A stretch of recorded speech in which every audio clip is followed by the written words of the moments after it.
first time you guys met each other, but I remember interviewing you guys when you guys were both at 140 about each other because you guys wanted to fight each other. It never happened. Yeah. Are you happy it's happening now? Did you really want it to happen back at 140? At the end of the day, whenever it happens, it happens.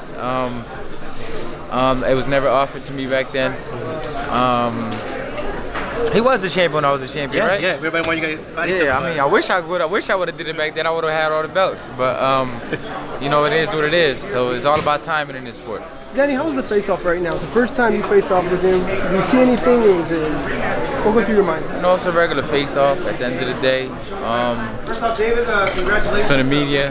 Danny Garcia never backs down. I know he didn't see nothing in me. Because you know what I do, I come to fight.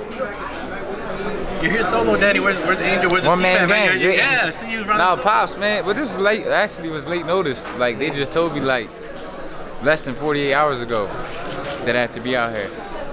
So, you know, it's hard for just Pops to drop everything, get on a 6-hour flight. And he don't like flying, period. So you couldn't give him $1 million to come out here. I'll tell you that much.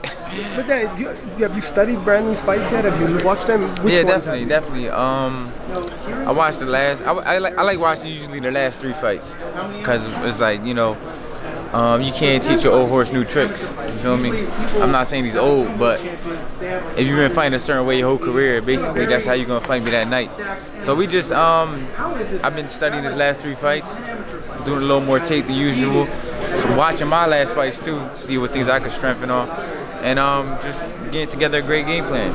Can't teach your old dog new tricks, but from what I've seen in the gym from Brandon, it looks like he's rededicated himself. Do you buy that yourself? Do you buy it? No, at the end of the day, you gotta be focused, man. You gotta be focused, especially he knows what's at stake. He knows what's at stake. He's training hard. I'm training hard. I'm dedicated. I've always been a dedicated fighter. Danny Garcia is not the type of fighter who just takes a fight off, gains a lot of weight, doesn't care how he looks, and then one fight he wants to train hard. Danny Garcia trains hard. Danny Garcia trains hard every fight, and that's the difference between me and him. Hey fight fans, it's Michelle Joy Phelps, and if you haven't already subscribed to my YouTube channel, make sure you go ahead and do so by clicking right here.